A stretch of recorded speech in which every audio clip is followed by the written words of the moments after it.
Hey, bud.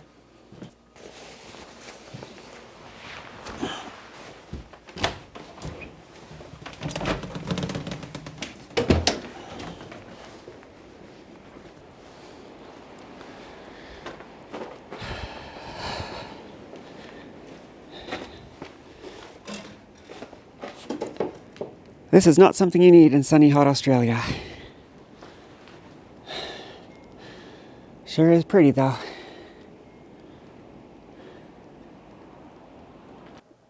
I mentioned in the last video that work has had me really busy. That hasn't let up, and it's probably going to be at least another week before it does.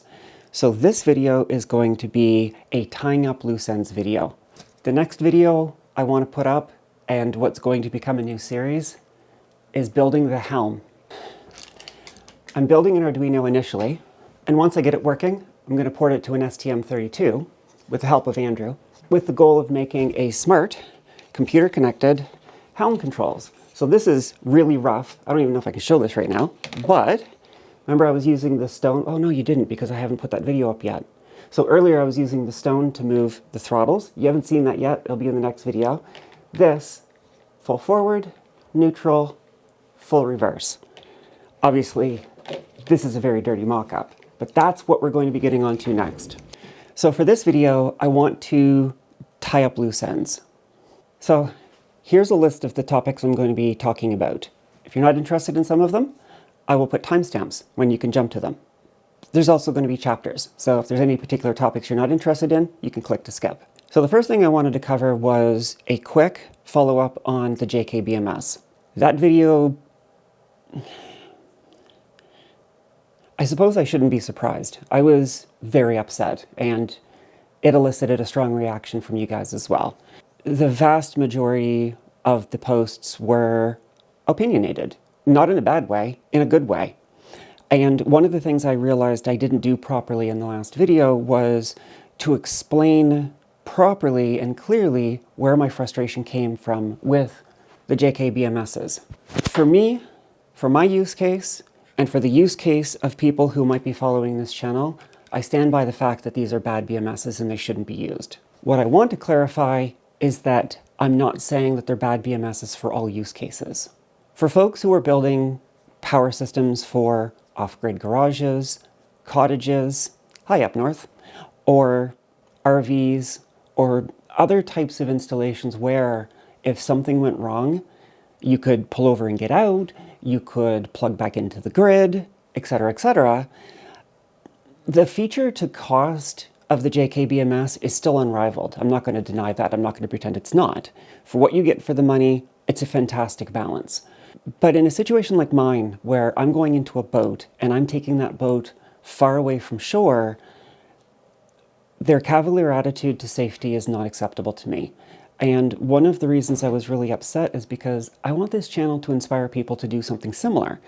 And if I really do a good job, I want this to be a template for other people who might want to do their own electric boat conversions.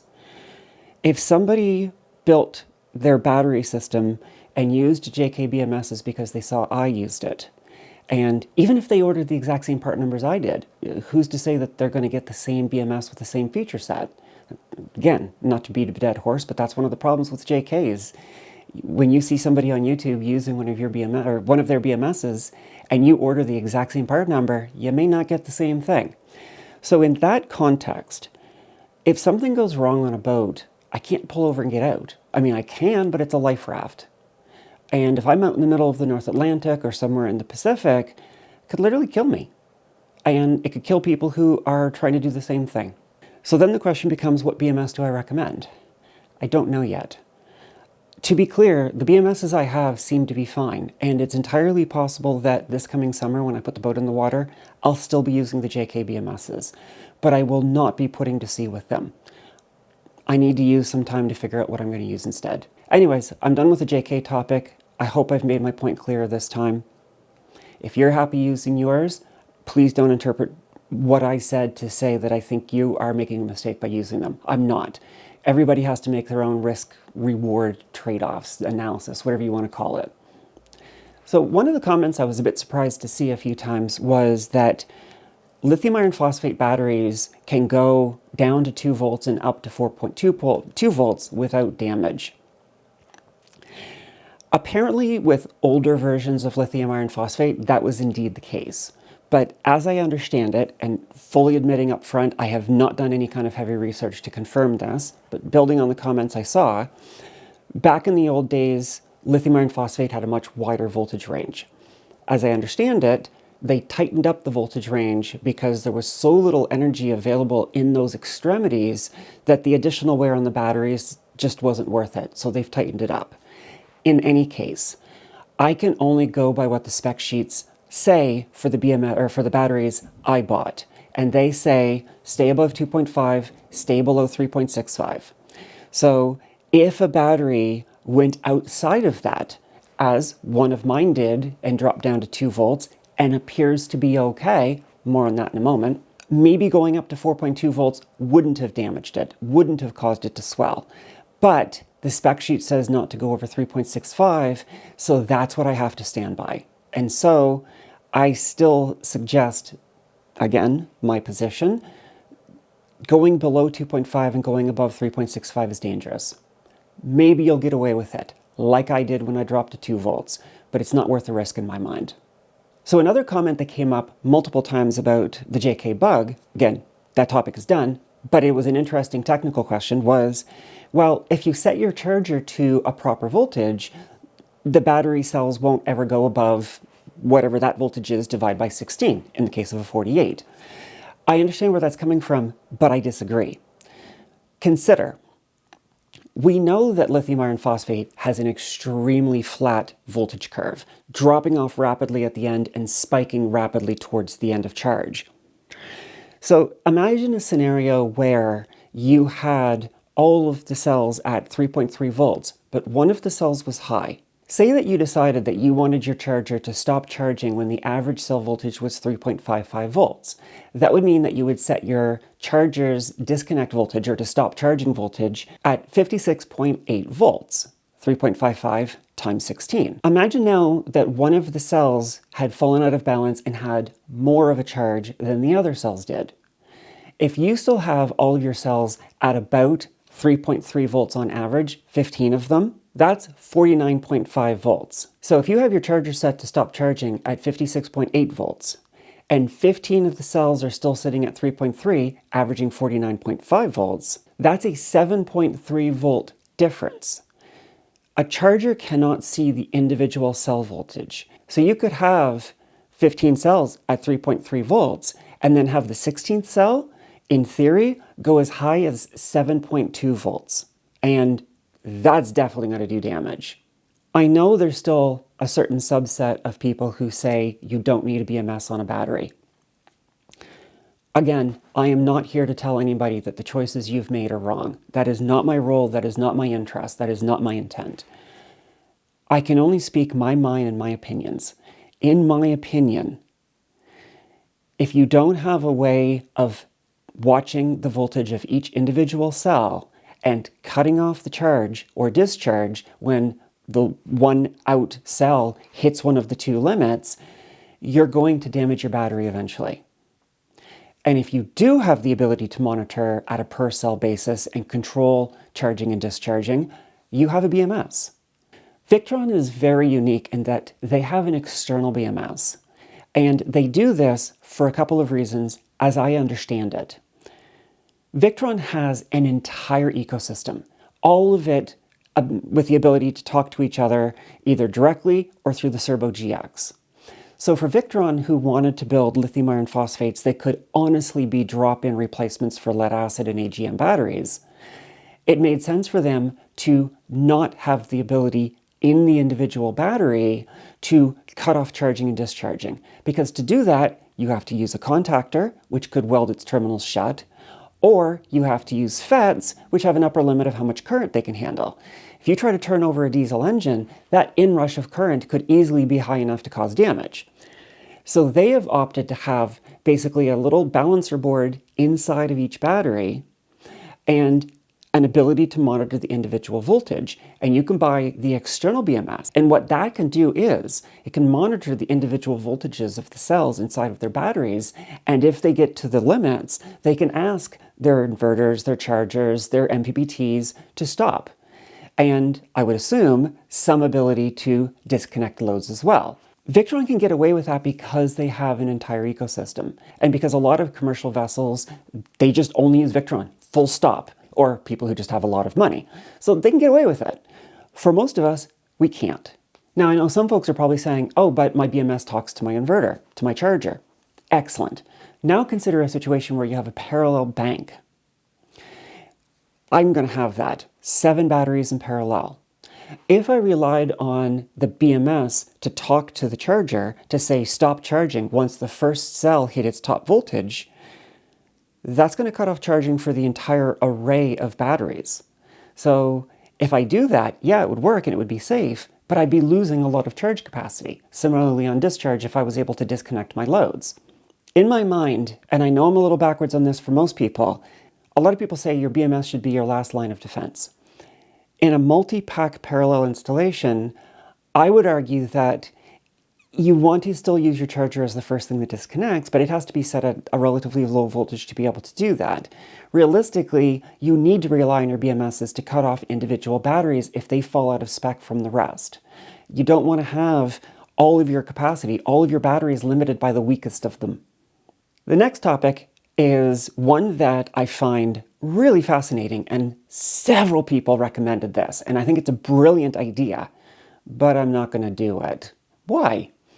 You can get battery disconnect switches that support 2 banks, usually a house bank, a starter bank, and you can combine them if your starter battery is low. You can use the house bank to start your boat. It's a fairly common setup. I've only got 2 posts on these. They only support 1 battery. I do have a 2 battery switch that I pulled off the boat.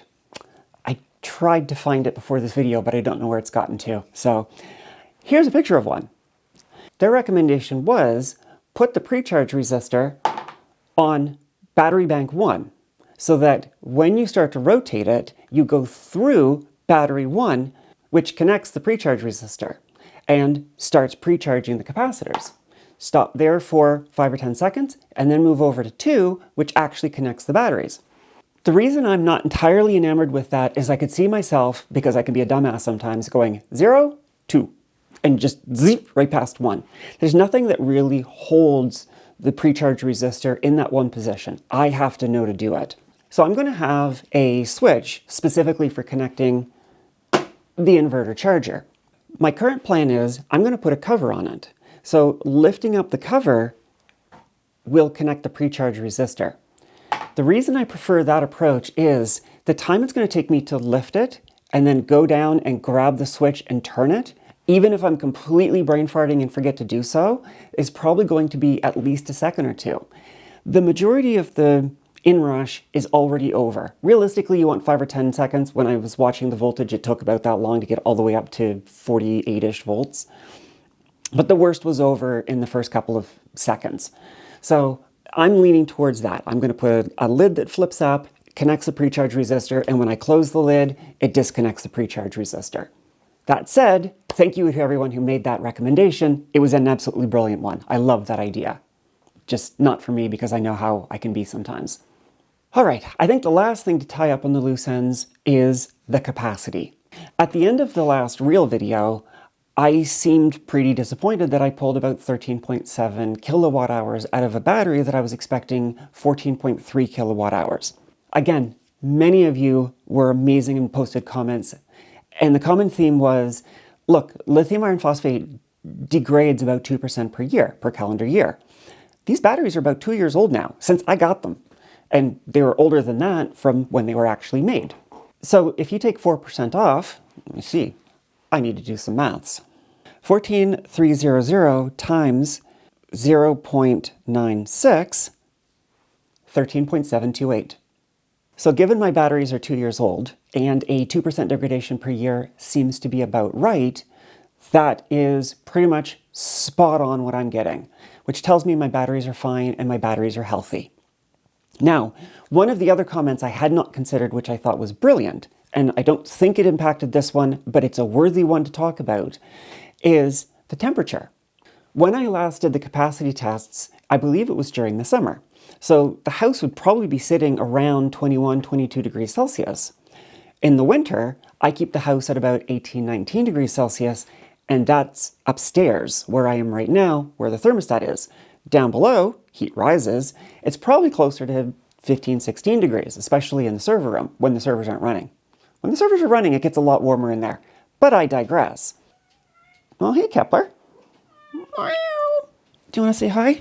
Oh, I gotcha. Gotcha. One of the rare times I can pick them up. So I don't think the temperature being lower... What? You're interrupting me, bud? You're adorable, so you get away with that. Okay, let's try this again. So I don't think the temperature materially impacted the test results in this case. Another thing that was mentioned a few times, which was also accurate, was the voltage drop over the wires. Because I was pulling from the server rack, and I wasn't pulling at a high rate of discharge, 600 watts, 700 watts, something like that, over the period of time that the test was running, I was probably losing a measured amount to heat, to resistance in the wires, and the resistance in the joints. Again, absolutely valid.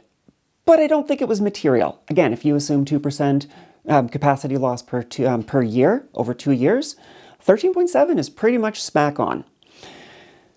All right. So with all of this said, for the time being, I think I'm more or less done specifically with the battery side of things. We will be talking about the batteries again.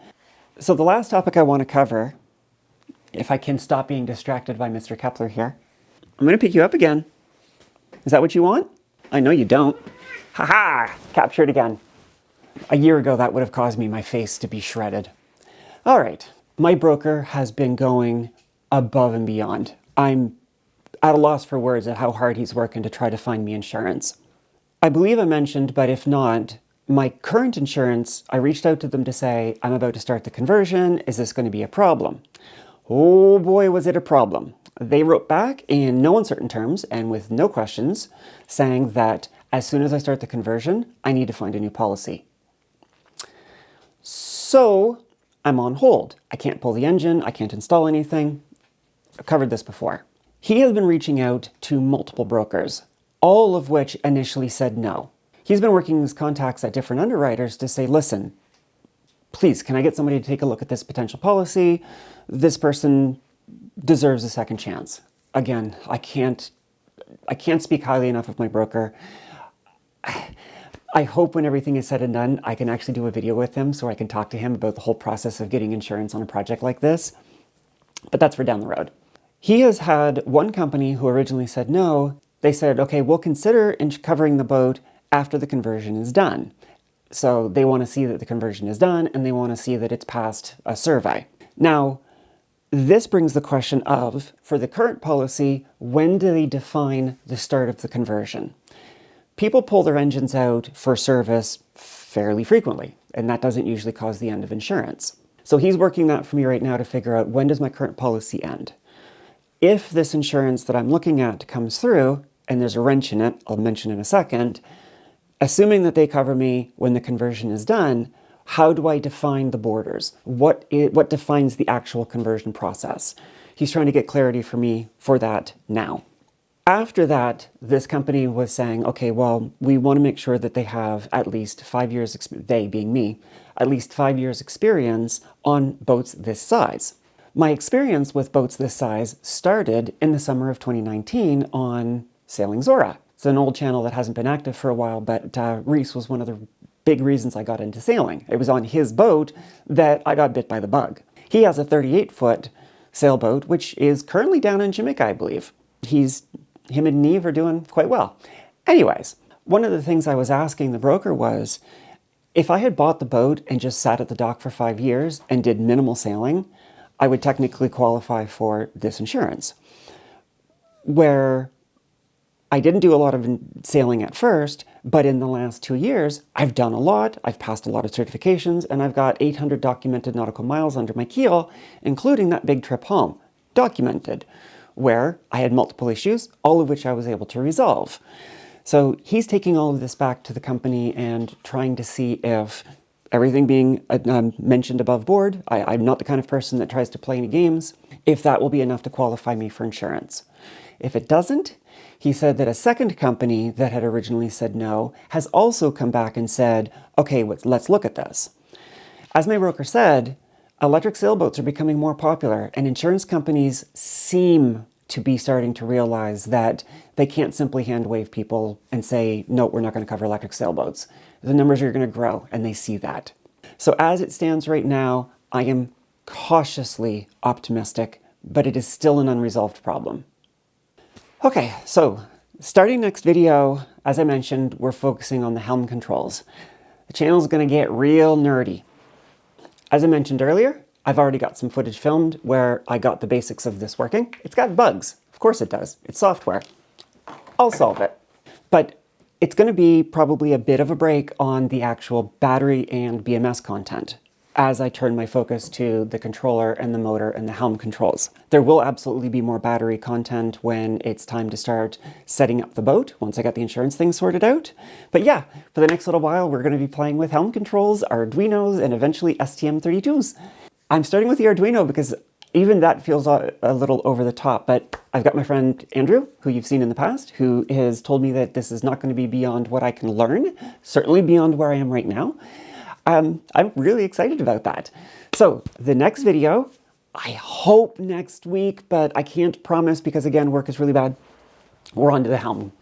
I hope you join me then. I'm the Digital Mermaid and tied up a lot of loose ends there, didn't we? See you next time.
I dare say it's a bit chilly.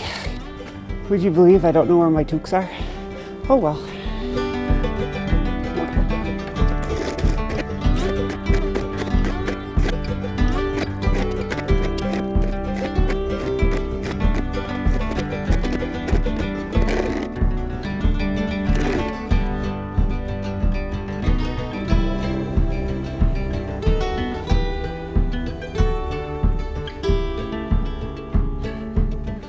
Not so bad. Not so bad at all. I know I have an overrepresentation of viewers from Australia. So, if y'all are worried about the heat, I mean, I feel ya, I don't like the heat either. But, it's the 4th or 5th time I've had to shovel in the last 48 hours. Lost a big part of my tree. Broke off from there. I mean, it's a pain to shovel, but tell me this isn't absolutely gorgeous. Oh yeah, and I'm generating 0 amps.